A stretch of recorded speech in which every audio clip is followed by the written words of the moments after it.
Merci Sébastien. Chers amis, chers camarades, c'est un grand plaisir, vous l'imaginez, d'être avec vous ce soir à Trappes. Et c'est surtout un grand plaisir de vous voir aussi nombreux. On l'a dit tout à l'heure, nous sommes plus de 300 dans cette salle Jean-Baptiste Clément. Et je crois que du souvenir de militants, pour une élection européenne, nous n'avons jamais rassemblé autant de monde. Alors je voudrais commencer par plusieurs remerciements. Évidemment, merci à toutes les insoumises et tous les insoumis qui ont pris la parole avant moi, et surtout à toutes celles et tous ceux qui ont dépensé beaucoup d'énergie pour organiser cette réunion publique. Je crois qu'on peut les remercier et les applaudir. Remerciements bien sûr à Dalal Bellouz, qui est notre candidate trappiste pour cette élection européenne. À Frédéric Revin aussi, dont on a parlé tout à l'heure, qui est le co-animateur de la presse insoumise à Trappes avec Dalal. Merci Frédéric pour son engagement. Et puis il y aurait un merci particulier aussi pour Teddy, qui a pris la parole tout à l'heure. Vous l'aurez compris, Teddy, c'est un militant associatif incontournable à Trappes, et que Teddy, qui t'engage aujourd'hui pour cette campagne, eh bien, je pense que c'est un acte fort, et moi en tout cas ça me touche, ça me va au fond du cœur, donc Teddy, vraiment, je te remercie. Alors bien sûr, je vais finir par un immense merci à notre candidate, Rima Hassan. Merci Rima de t'être rendue disponible pour venir à Trappes. Chère Rima, c'est un immense honneur que tu sois là ce soir. C'est un immense honneur que tu sois la candidate en 7e position sur la liste de Manon Aubry pour l'élection européenne. Et c'est aussi un immense honneur de t'accueillir dans notre grande famille qui est celle de l'insoumission. L'insoumission, c'est une idée politique qui a traversé l'histoire et le monde. Être insoumis, c'est contester l'ordre établi, parce qu'il permet aux puissants d'écraser les faibles, parce qu'il prive des femmes et des hommes de leur dignité. Mais l'insoumission, ce n'est pas qu'une révolte, c'est aussi une conviction humaniste que l'on peut substituer à cet ordre injuste une autre organisation du monde, qui permet le bonheur, non pas seulement de quelques-uns, mais de tous. Alors, chère Rima, ton engagement, depuis des années, ton engagement pour les droits du peuple palestinien, c'est une insoumission. Voilà pourquoi nous sommes fiers de nous mener à tes côtés, voilà pourquoi nous sommes fiers de nous battre avec toi.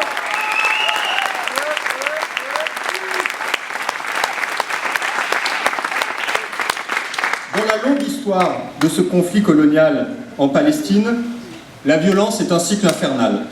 Au crime de guerre du Hamas le 7 octobre, l'extrême droite israélienne répond par des crimes de guerre plus grands encore.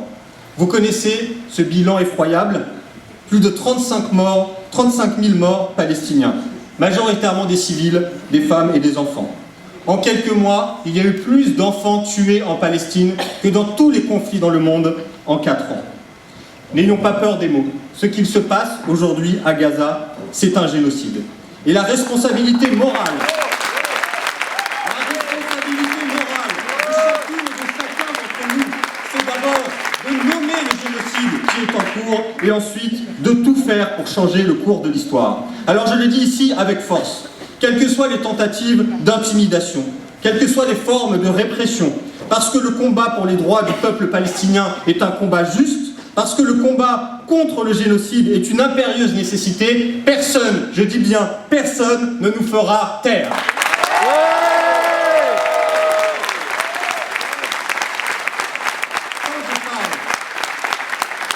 Quand je parle d'intimidation et de répression, tout le monde doit bien comprendre de quoi il s'agit. Rima Hassan, de même que Mathilde Panot, la présidente du groupe parlementaire de la France Insoumise, de même que des centaines de syndicalistes et de militants de la cause palestinienne sont convoqués au commissariat pour apologie du terrorisme. Oui, vous avez bien entendu. Et je vais vous lire quelques extraits du communiqué de presse des parlementaires insoumis en réaction à l'attaque du Hamas qui, du point de vue de la police, justifie cette convocation au commissariat. Vous êtes prêts ? Oui. Nous déplorons tous les morts, israéliens et palestiniens. Il faut obtenir un cessez-le-feu et la protection des populations. Pour qu'une paix juste et durable voie le jour, les résolutions de l'ONU, à commencer par la fin de la colonisation, doivent activement être mises en œuvre. Voilà les mots qui, en France, en 2024, valent une convocation au commissariat pour apologie des terroristes. Cela veut dire une chose. Nous sommes dans un moment de l'histoire que l'on peut qualifier de trouble. Une époque d'inversion des valeurs. Vous connaissez sans doute le roman de George Orwell, 1984. Vous savez, dans ce roman, le ministère de la guerre s'appelle le ministère de la paix, le ministère en charge de la propagande s'appelle le ministère de la vérité, et le ministère en charge de la répression et de la torture des opposants politiques s'appelle le ministère de l'amour. Eh bien, je crois que nous n'en sommes pas très loin. Dans la France d'Emmanuel Macron, les militants de la paix sont accusés d'apologie du terrorisme.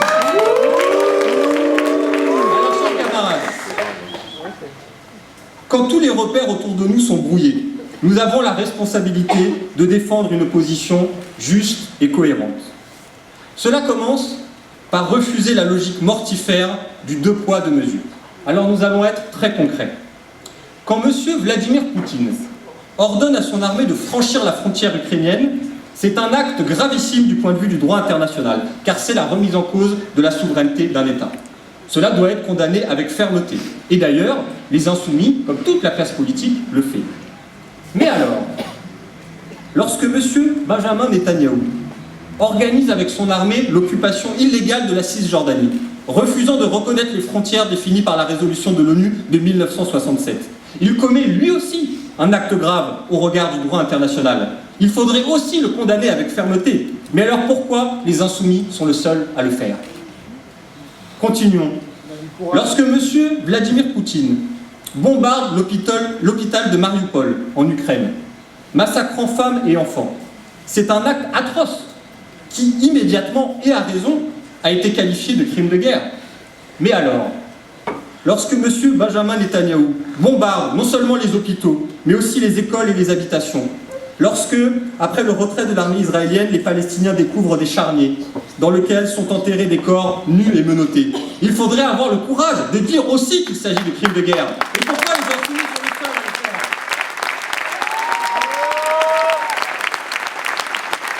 Chers amis, chers camarades, toujours à propos de la nécessité d'avoir les idées claires, j'ajouterai une chose. Ce à quoi nous assistons aujourd'hui au Proche-Orient n'est pas une guerre de religion. En aucun cas, être juif en France ou ailleurs dans le monde ne vous rend responsable de la politique d'extrême droite de Benjamin Netanyahou. Et à l'inverse, en aucun cas, s'indigner des crimes de guerre de l'armée israélienne ne peut faire de vous un antisémite. Tout cela n'a rien à voir. Nous appartenons au camp humaniste. Nous ne jugeons jamais les gens sur ce qu'ils sont, mais sur ce qu'ils font.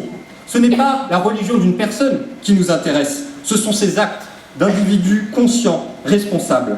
C'est pourquoi aujourd'hui, nous nous adressons à tous.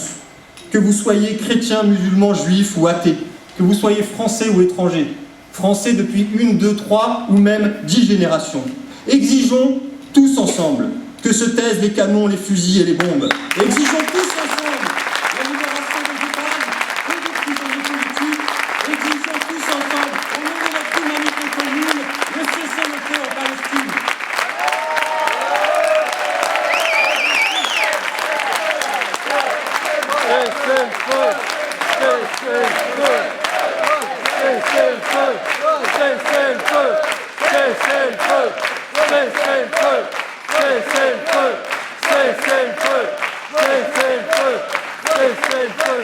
Chers amis, j'en reviens à la répression féroce que nous subissons. Ne nous y trompons pas. Si le pouvoir tente de nous intimider, c'est parce qu'il est faible. Ce gouvernement, vous le savez, a perdu le soutien de la population sur toutes les politiques qu'il mène. Et la ligne politique d'Emmanuel Macron sur le conflit israélo-palestinien, qui est d'ailleurs une ligne politique en rupture avec la tradition diplomatique de la France, qui faisait qu'à une époque, notre voix était entendue et respectée dans le monde. Cette position, elle est de plus en plus minoritaire dans le pays. Parce que le matraquage médiatique n'y fait rien. Le massacre à Gaza, les bombes qui tuent les civils, les snipers qui abattent des femmes et des enfants dans la rue, la famine organisée, cette réalité effroyable, elle finit par sauter aux yeux et elle bouscule la conscience de la majorité des Français. Alors, ce n'est pas pour nous le moment de fléchir, ce n'est pas pour nous le moment de baisser les bras et d'arrêter notre combat. Vous savez que vous pouvez compter sur la détermination des insoumis, mais nous avons besoin de vous pour mener la lutte. Le 9 juin, lors de l'élection européenne, par votre vote, vous avez l'occasion de construire un rapport de force sociale et politique. Le 9 juin, avec votre bulletin de vote, vous pouvez sanctionner les complices du massacre. Avec votre bulletin de vote, vous pouvez dénoncer les lâches qui restent silencieux face au génocide. Avec votre bulletin de vote, vous pouvez défendre une autre vision du monde, où le droit international l'emporte sur la loi du plus fort, où l'abomination coloniale disparaît au profit du droit des peuples à disposer d'eux-mêmes, où l'égale dignité des êtres humains triomphe sur toutes les formes de racisme. Avec votre bulletin de vote, le 9 juin, vous pouvez envoyer Rima Hassan au Parlement européen.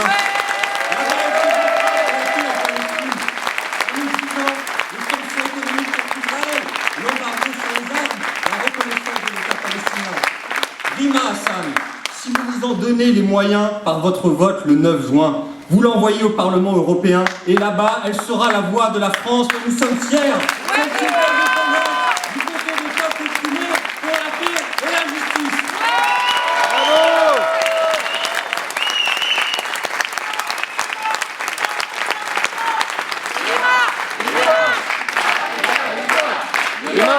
Rima, Trump est avec toi. Les raisons de l'utiliser sont nombreuses. Je vais évoquer un autre sujet. Savez-vous que l'Union européenne prépare une cure d'austérité pour notre pays que nous n'avons jamais connue dans l'histoire? Alors l'austérité, il y a l'aspect technique. Pas plus de 3% du PIB, une dette pas plus de 60% du PIB, des sanctions contre les États qui ne sont pas dans les clous, etc. Mais l'austérité, je vais insister là-dessus, c'est aussi et surtout des conséquences concrètes dans la vie des gens. Ce sont des coupes budgétaires drastiques qui détruisent nos services publics. Des coupes budgétaires qui font qu'il y a de moins en moins de présence humaine dans les institutions et que pour la moindre démarche, nous sommes envoyés à un numéro vert qui ne répond pas ou à un site internet absolument incompréhensible. Des coupes budgétaires qui font qu'à l'école, les enseignants ne sont pas remplacés quand ils sont absents, les classes sont surchargées et les inégalités se creusent entre les écoles des villes populaires et les écoles des villes bourgeoises. Des coupes budgétaires qui font que dans les hôpitaux, des services d'urgence ferment et que des patients attendent des heures et que certains d'entre eux, faute de prise en charge, ont même fini par en mourir. Bref, l'austérité, vous le savez, c'est une abomination pour le peuple. Mais une fois que cela a été dit, il faut rappeler une chose, l'austérité ne tombe pas du ciel. L'austérité, ce n'est pas une loi divine. L'austérité, elle est décidée et elle est même votée au Parlement européen. Et d'ailleurs, ça tombe bien, le vote a eu lieu il y a quelques jours. Alors ce que je vous propose, par souci de transparence, c'est de vous dire, à propos de l'austérité, qui a voté quoi. Commençons par les députés européens du groupe Renew Europe. C'est le groupe d'Emmanuel Macron. 93% ont voté pour l'austérité. Ensuite, les députés du groupe d'extrême droite. 62% ont voté pour l'austérité. Les députés socialistes. 71% ont voté pour l'austérité. Les députés écologistes, ça s'améliore, 8% d'entre eux ont voté pour l'austérité. Et le dernier groupe dont je veux vous parler, c'est le plus important, c'est le groupe de la gauche européenne, là où siège Manon Brie, là où j'espère siégera bientôt Rima Hassan. Dans ce groupe, 0% ont voté. Bravo! Le message est très clair. Nous, les insoumis, l'austérité, on n'est pas d'accord avec. C'est pas qu'on est seulement d'accord à 8%, on est d'accord à 0%. Et en votant le 9 juin, vous pouvez envoyer au Parlement européen des députés qui mèneront ce combat avec détermination. Le 9 juin, vous pouvez envoyer un message politique fort. Arrêtez de casser les services publics, parce que nous, les gens du peuple, les services publics, on en a besoin, on les aime et on veut les défendre.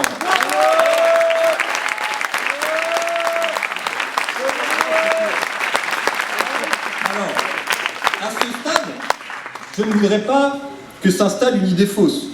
L'idée que l'austérité serait imposée par l'Union européenne contre l'avis d'Emmanuel Macron. Non, non, non, c'est tout l'inverse. L'Union européenne et Emmanuel Macron sont tout à fait d'accord pour mettre en œuvre l'austérité. Et même le gouvernement fait beaucoup d'efforts pour que l'austérité s'applique en France. Finalement, vous avez remarqué ces dernières semaines, le gouvernement a organisé comme une pièce de théâtre en 3 actes, dont le ministre de l'économie, Bruno Le Maire, est l'acteur principal. Premier acte. Le ministre de l'économie impose par 49.3, parce que vous savez que nous, les députés, nous n'avons pas le droit de voter le budget de la France. Le ministre de l'économie impose par 49.3 un budget qui multiplie les cadeaux aux ultra-riches et aux actionnaires. Suppression de l'impôt sur la fortune, baisse du taux d'imposition des dividendes, exonération sociale et fiscale pour les grandes entreprises. Bref, tous ces cadeaux aux riches et aux ultra-riches, ils coûtent 50 milliards d'euros par an. Ça, c'est le premier acte. Deuxième acte.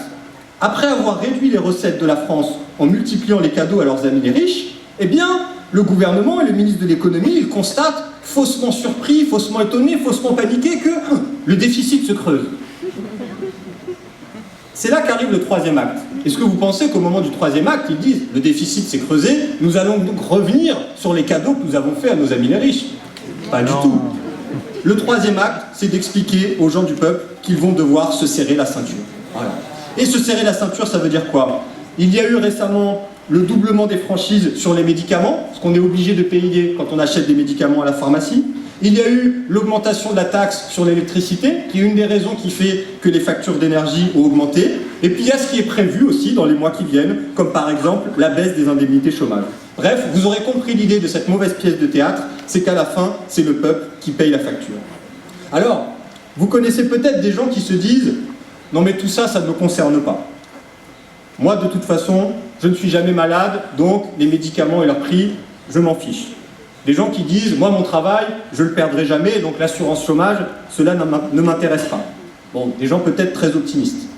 Mais à ces gens-là, vous pouvez leur dire une chose. Tu vas passer à la casserole quand même. Pourquoi? Parce que le ministre de l'économie, Bruno Le Maire, il a eu une nouvelle idée. Pour résorber le déficit qu'il a lui-même creusé, comme je l'ai expliqué, eh bien, il a une idée qu'il a écrite dans son dernier livre, ça s'appelle la TVA sociale. Est-ce que vous savez ce que c'est la TVA sociale? C'est une augmentation générale de la TVA. L'impôt le plus injuste, parce que c'est celui qu'on paye tous quand on va faire nos courses. Que ce soit pour acheter une baguette de pain, ou que ce soit pour aller au cinéma en famille. Donc, finalement, ces gens qui disent « ça ne me concerne pas », je pense qu'on peut leur répondre cette célèbre formule. Si tu ne t'occupes pas de la politique, c'est la politique qui va s'occuper de toi, et Bruno Le Maire qui va t'imposer la TVA sociale. Donc le 9 juin, les amis, le 9 juin, on ne fait pas la bêtise de rester chez soi. Le 9 juin, on va voter pour la France Insoumise pour envoyer un message très clair à Bruno Le Maire, Macron et leurs amis. Ton idée de TVA sociale, tu peux te la garder.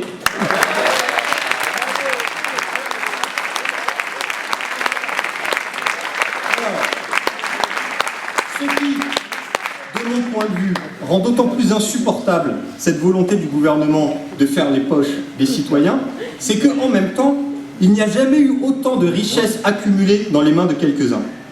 Savez-vous qui est l'homme le plus riche du monde? Cocorico. C'est un Français. Bernard Arnault, patron de LVMH. Alors la fortune de Bernard Arnault, c'est 241 milliards d'euros.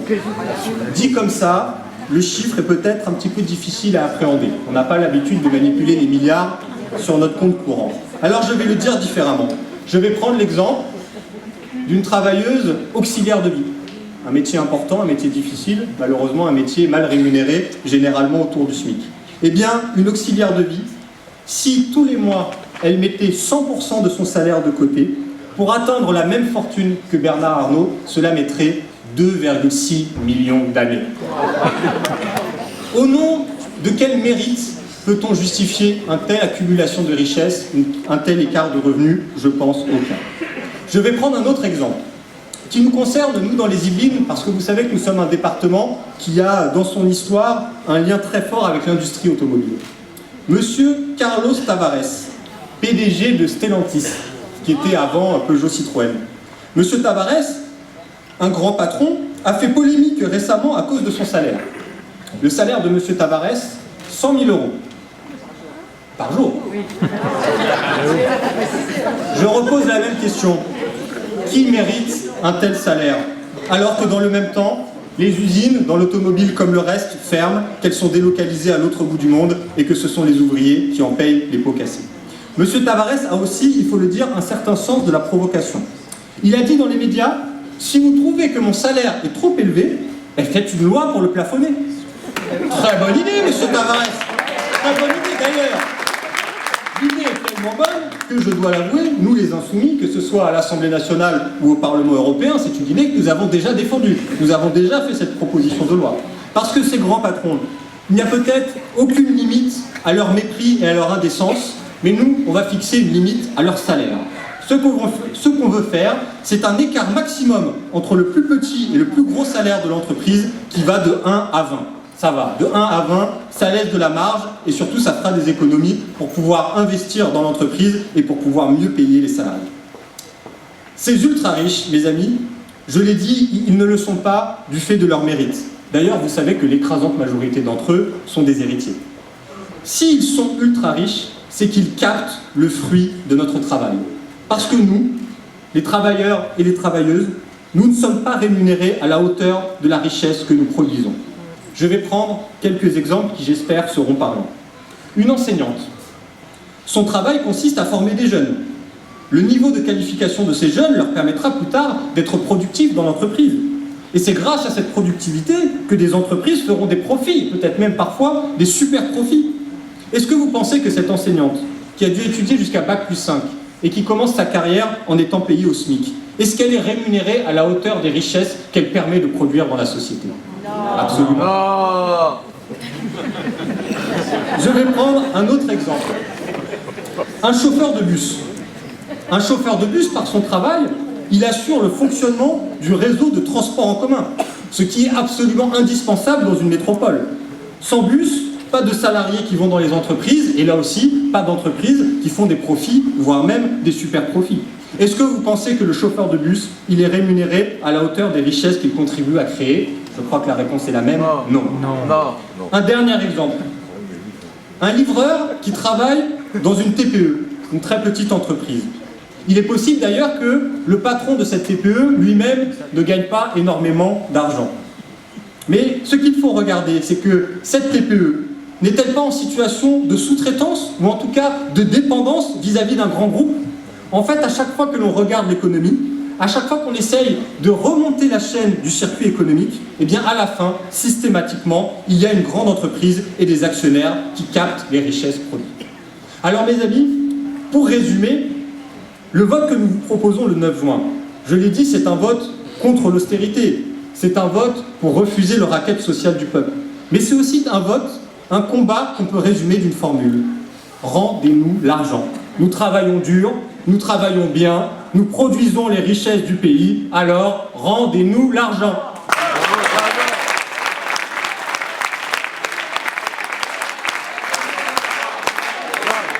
Rendez-nous l'argent, rendez-nous l'argent, rendez-nous l'argent. Avant de céder la parole à Rima, parce que je crois que vous l'attendez tous et toutes, simplement quelques mots pour vous dire.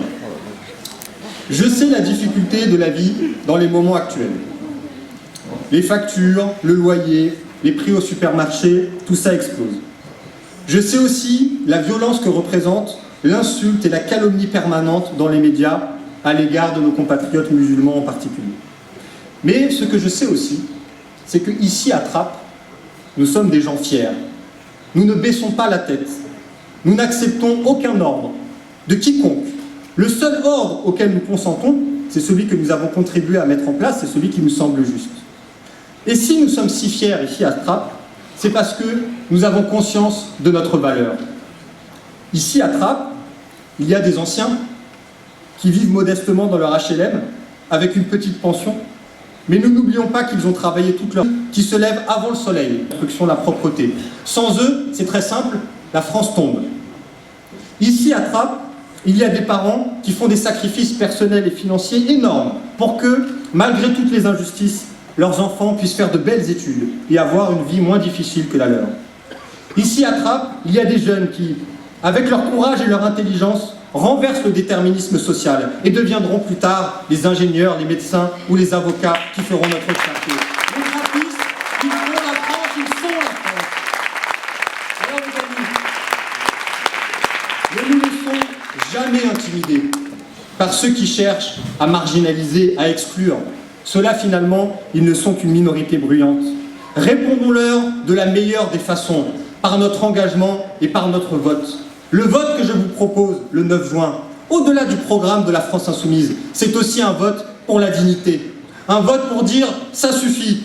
Nous, les habitants des villes et des quartiers populaires, nous sommes là, nous sommes la France et nous ne partirons pas. Ce que je vous propose, et ce qui sera insupportable à l'extrême droite, et c'est tant mieux, c'est que le 9 juin, nous allions voter pour que la France soit plus généreuse, plus solidaire, plus tolérante. Le 9 juin, allons voter pour que grâce à nous, la France soit plus belle.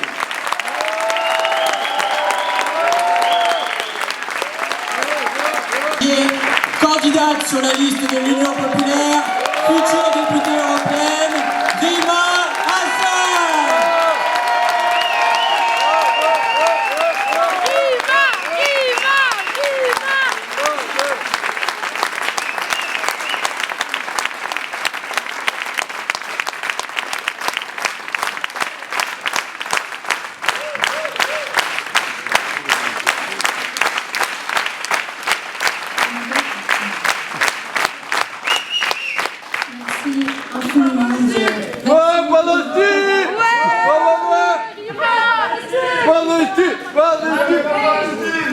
Merci beaucoup de votre accueil et je tenais vraiment à m'excuser du retard que j'ai eu pour mon arrivée. J'étais retenue sur un plateau sur France Info. Vous allez bien? Oui. Je suppose que vous avez faim aussi. C'est pas grave, c'est pas grave. Je vous remercie aussi de tenir là sur ces derniers discours. On ne peut pas faire long, 15-20 minutes, pas plus.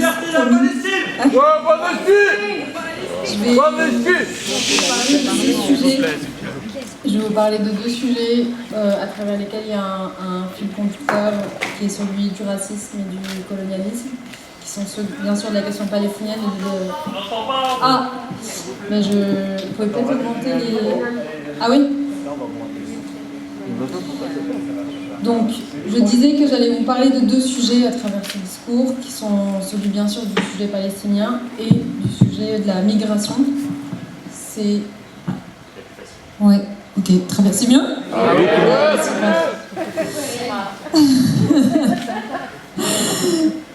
Donc, je reprends et on commence. Encore merci de votre accueil et navré du retard.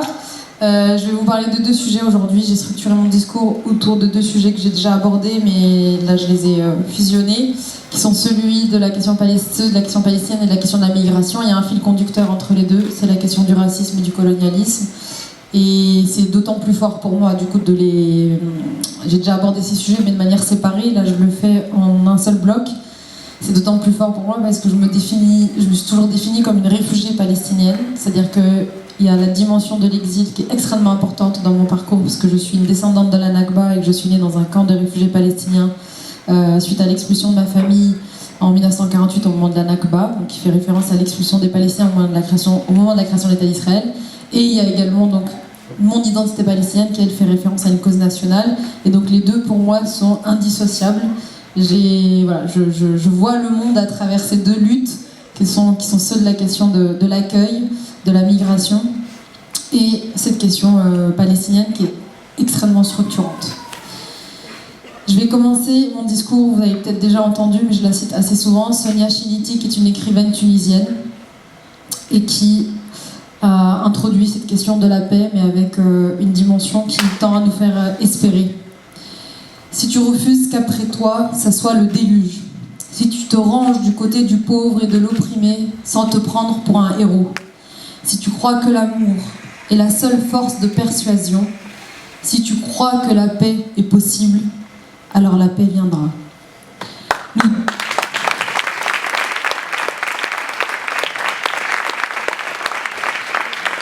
Nous devons plus que jamais croire en cette paix possible.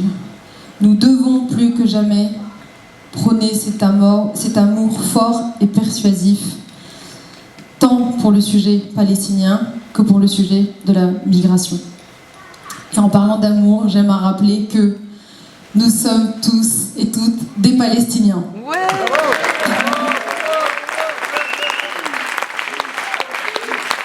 C'est le slogan de toutes les manifs.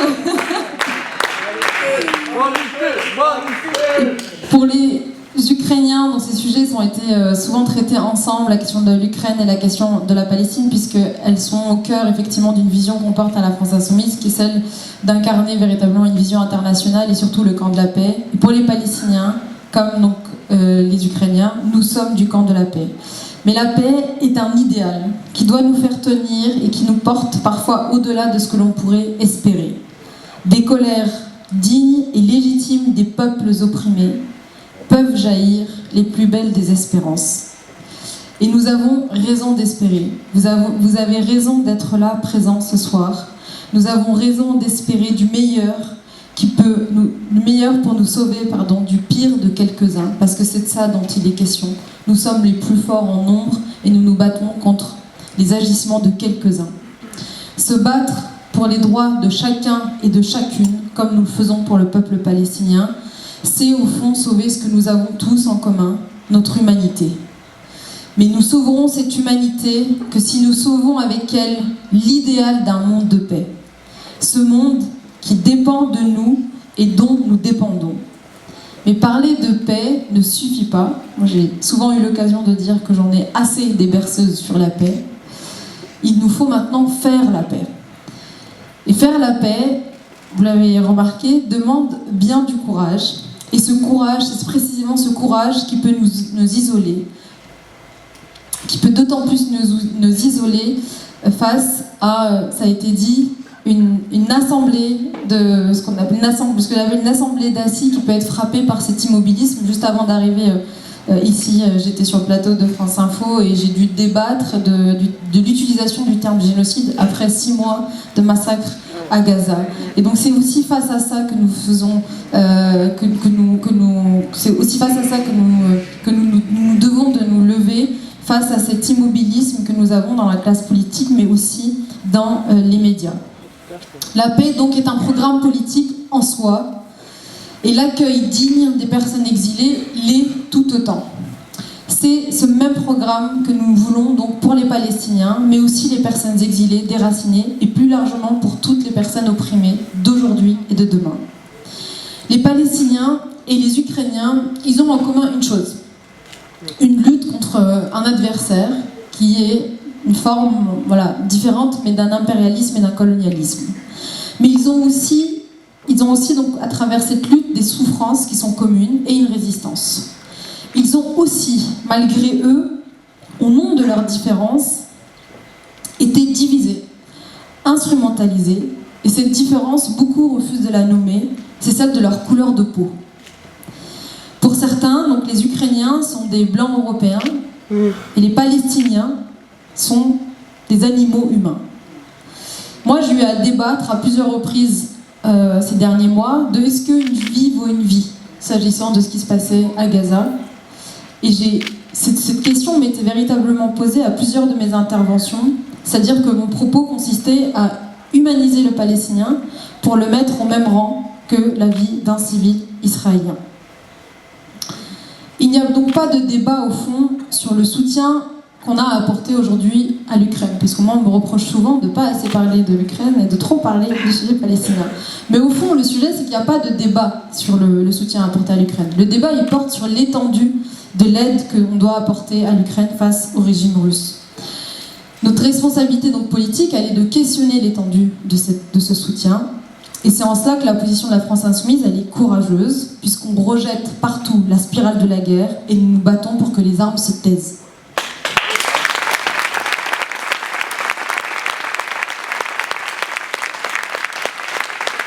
Vous l'aurez remarqué, par contre, il y a un débat permanent et indécent sur le soutien apporté à la Palestine.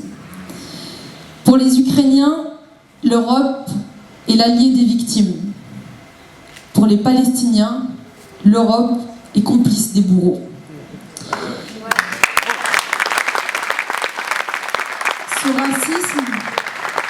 Ce racisme, c'est les restes précisément du colonialisme. Et pour les sujets colonisés, si la paix est effectivement le bout du chemin, la libération et la justice sont pour nous les seuls moyens d'y arriver. Alors je sais ô combien ce combat est plus grand que nous, Nous sommes parfois si petits face à cette lutte, mais nous ne sommes pas insignifiants. Nous portons une espérance que nous ne sommes pas certains de voir se réaliser. Et là, j'ai une pensée émue pour mes grands-parents qui ont porté aussi cette espérance s'agissant de la question palestinienne et qui sont décédés sans la voir se réaliser. Mais s'il nous est permis de rêver de cette espérance, il nous est impératif de lutter. Il m'est arrivé en France d'avoir honte de ce que je suis. Cette honte qui habite un trop grand nombre d'entre nous est celle du lot d'humiliation et de déshumanisation qu'on inflige aux races dites inférieures. Et les Palestiniens sont de cela. Pour les colonisés que nous sommes, nos noms, nos mémoires, nos histoires parlent pour nous au-delà de nos propres discours. Et je pense ici à toutes celles et ceux qui sont mal nés, qui vivent et survivent avec leurs plaies. Je pense à tous ces indésirables, aux invisibles, aux sans-voix et aux sans-droit, à tous ces indigènes de la République.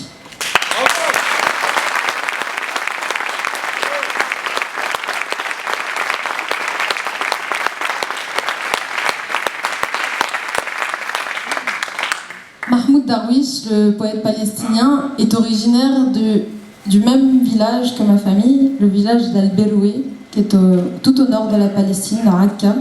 Il a lui aussi vécu cet exil. Pour ceux qui le connaissent, il a énormément écrit sur cette question de l'exil. Et il a écrit cette phrase troublante s'agissant des questions qui se posaient sur lui. « Qui suis-je en dehors de mon exil ?»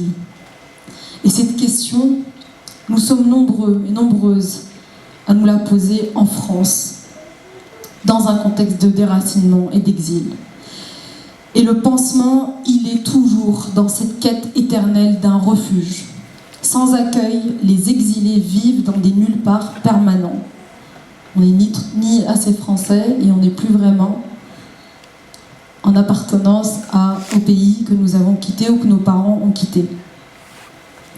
Je suis arrivée en France avec ma famille avec cette même quête d'un refuge pour mettre fin à l'apatridie et à l'errance.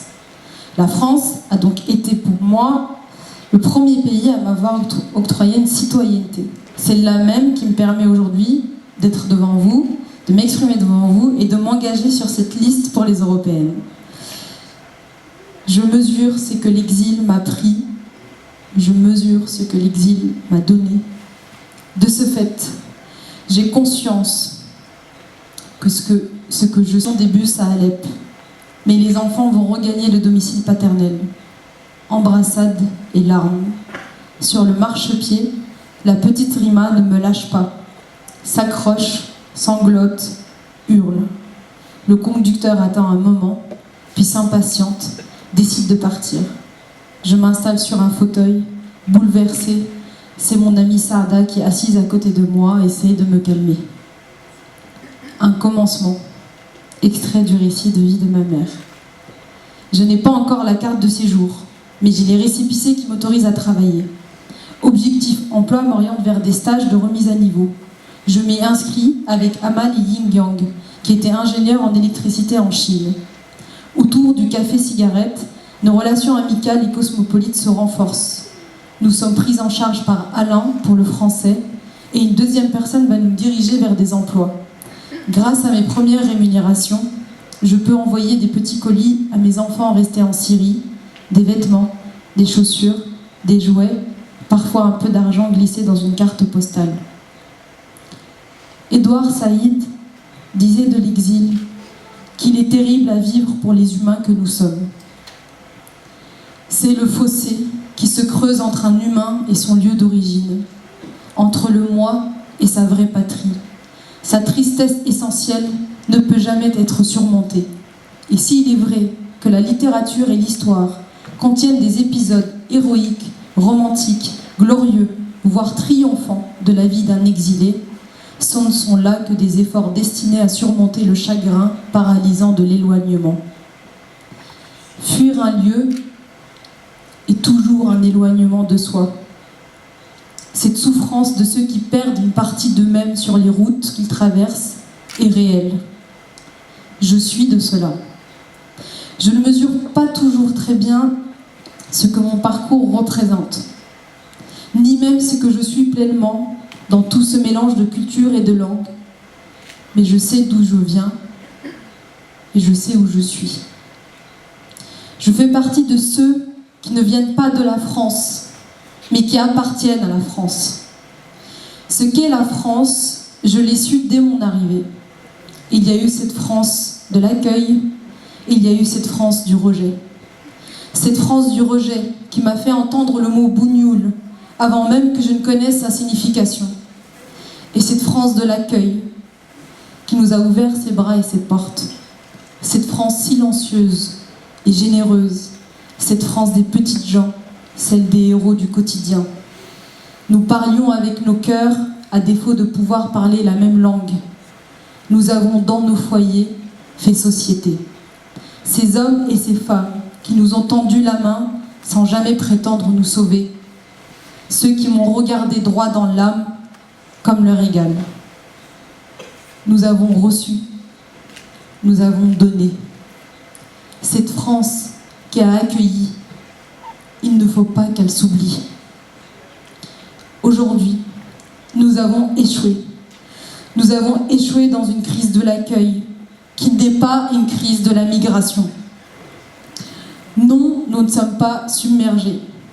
L'Europe se barricade aujourd'hui face à un ennemi imaginaire, le migrant. Et le migrant, c'est aussi moi.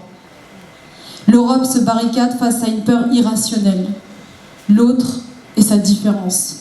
L'autre et sa différence, c'est moi. Les migrants internationaux aujourd'hui représentent 3,5% de la population mondiale et ces données, elles changent peu. Dans ces migrants internationaux, il y a ceux qui ont le bon passeport et ceux qui ont le mauvais passeport. Il y a ceux dont la migration ne sera jamais un sujet politique. La première réalité de migration, c'est celle des déplacés internes, ceux qui ne quitteront jamais leur pays. Puis, il y a ceux qui quittent leur pays, les réfugiés. 85% des réfugiés sont accueillis par des pays voisins de leur pays d'accueil. Puis viennent enfin ceux qui n'ont ni refuge chez eux, ni refuge à côté de chez eux. Et c'est ceux-là qui vont dans un ailleurs, au péril de leur vie. 63 000 personnes sont mortes sur les routes migratoires depuis 2014, selon les Nations Unies. 30 000 personnes sont mortes en Méditerranée depuis 2014. Nous ne voulons pas d'une politique migratoire qui tue, mais d'un accueil qui sauve.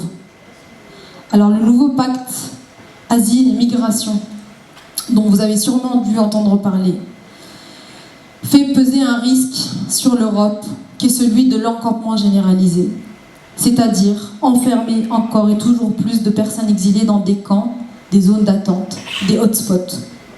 Tous ces camps posent la question des modèles de société dans lesquels nous voulons vivre et des exigences d'hospitalité que nous voulons embrasser. Car les camps, je sais de quoi je parle puisque je viens de ces camps, sont des lieux de mise à l'écart. Et historiquement, les banlieues sont également ces lieux de mise à l'écart et sont toujours des lieux de mise à l'écart. Ce sont des espaces où on est mis au banc d'un lieu. Ces lieux sont donc des miroirs de nos échecs en matière d'accueil. Là aussi, nous avons échoué, parce que si le camp prétend sauver le présent des exilés, il le fait tout en sacrifiant leur avenir. Le camp, cet endroit sur terre qui nous fait redouter la vie, cet espace hors du temps et du réel qui nous déshumanise, cette prison qui nous apprend davantage à nous haïr qu'à nous aimer, cet entre-soi où on est défait de sa dignité. J'y ai vu ces êtres confinés qui s'effleuraient dans les rues exiguës et écaillées, traînant leur corps épuisé par un exil sans fin et dont ils ne soupçonnaient pas qu'un jour, cet exil serait définitif. Il faut imaginer un instant le gâchis que représentent tous ces camps dans lesquels tant d'êtres humains sont condamnés à attendre. Et c'est à ce titre que Toby Nathan disait d'une société qui devient une société inhospitalière, devient en réalité surtout une société malade. Et sur ce sujet, nous nous devons de guérir. Face à tous ces défis, la politique peut quelque chose, et c'est aussi le sens de mon engagement. Face à ces défis, l'Europe doit sortir de sa posture idéologique pour porter des solutions politiques. Face à tous ces défis, la solidarité et l'humanité, puisque c'est de ça dont il est question pour le sujet palestinien comme pour le sujet de la migration, peuvent l'emporter.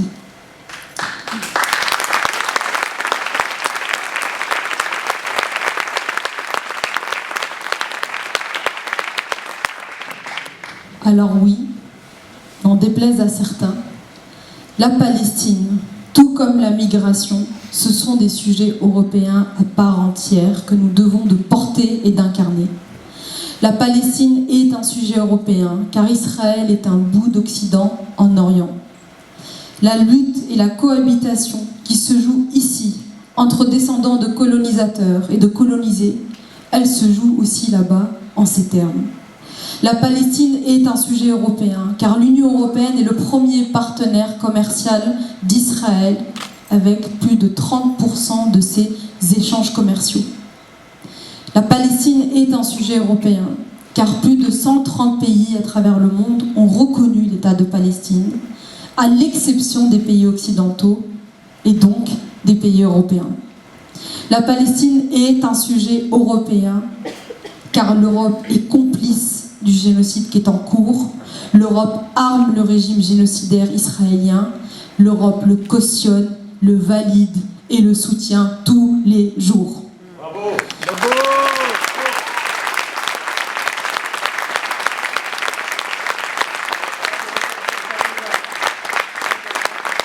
La Palestine, pour finir, est un sujet européen, car Israël a été pensé pour répondre à la catastrophe de l'antisémitisme européen, tout en sacrifiant ces mêmes Palestiniens. La Palestine est un sujet européen, car nous sommes tous et toutes, d'une manière ou d'une autre, des Palestiniens.